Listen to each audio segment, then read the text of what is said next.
તો બનાસકાંઠાથી 17 વર્ષ પહેલા ગુમ થયેલા યુવાનનું પરિવાર સાથે લાજપોર જેલમાં મિલન થયું હતું। શહેરમાંથી 17 વર્ષ પહેલા ગુમ ભાઈ સુરતની લાજપોર જેલમાં બંધ છે, જ્યાં તેઓ જેલમાં ચાલતા હીરા ઘસવાની તાલીમ મેળવી એક કુશળ રત્ન કલાકાર તરીકે કામગીરી કરી રહ્યા છે। ત્યારે નાનો ભાઈ અમદાવાદ જેલમાં સહાયક તરીકે ભરતી થતા ઈ પ્રિઝન પોર્ટલ ચેક કરતા ભાઈની ભાળની માહિતી મળી હતી। તો એનડીપીએસના કેસમાં લાજપોર જેલમાં બંધ મોટા ભાઈને પરિવાર મળ્યો ત્યારે ફિલ્મી દ્રશ્યો સર્જાયા હતા। ઈ પ્રિઝન પોર્ટલ મારફતે એક પરિવારનું તેમના સગા સંબંધીઓ સાથે વર્ષો બાદ ફરી મિલન શક્ય બન્યું હતું અને આખા દેશમાં ગુજરાતની જેલ ઈ પોર્ટલ માટે જ્યાં બાજી મારી ગઈ છે અને પ્રથમ એવોર્ડ મેળવી લાવી છે, તેનું આ એક ઉત્તમ ઉદાહરણ છે। 2006માં ઘરેથી વિકેટો પડી ગયો હતો, પછી ઘરે જવાનો કોઈ કોન્ટેક્ટ મેં કર્યો નહીં। પછી અમદાવાદ આવીને નોકરી કરી, કંડક્ટરી કરી, ડ્રાઇવરિંગ કરી। પછી મારા એનડીપીએસનો કેસ લાગુ થયો 2021માં 4/2021। પછી ત્યાંથી અહીંયા જેલમાં આવ્યો।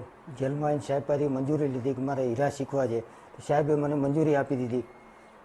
અહીંયા આવીને હીરા શીખી ગયો, પછી અત્યારે મારું કામ ચાલે છે।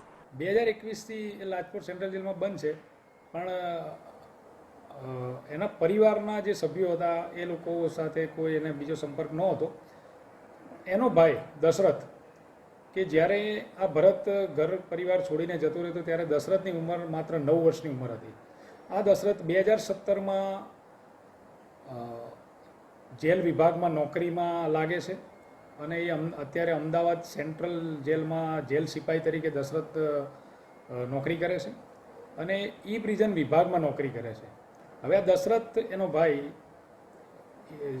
અમદાવાદ સેન્ટ્રલ જેલમાં જે ઈ પ્રિઝન વિભાગમાં જ કામ કરે છે, જે ઘણા વર્ષોથી પોતાના ભાઈને શોધતો હતો પણ મળ્યો નહોતો। એણે કુતૂહલતાપૂર્વક જ પોતે ઈ પ્રિઝન પોર્ટલ ઉપર સર્ચ કર્યું કે લાવ મારા બ્રધર વિશે કંઈ માહિતી મળે તો, અને નસીબ જોગે એને ખબર પડી ઈ પ્રિઝન પોર્ટલના માધ્યમથી કે એનો ભાઈ સુરતની લાજપોર સેન્ટ્રલ જેલમાં બંધ છે। તો તરત જ એણે લાજપોર જેલના અધિકારીઓનો સંપર્ક કર્યો અને અહીંયા ખાતરી કરવામાં આવી કે દશરથનો ભાઈ ભરત અહીંયા લાજપોર સેન્ટ્રલ જેલમાં બંધ છે।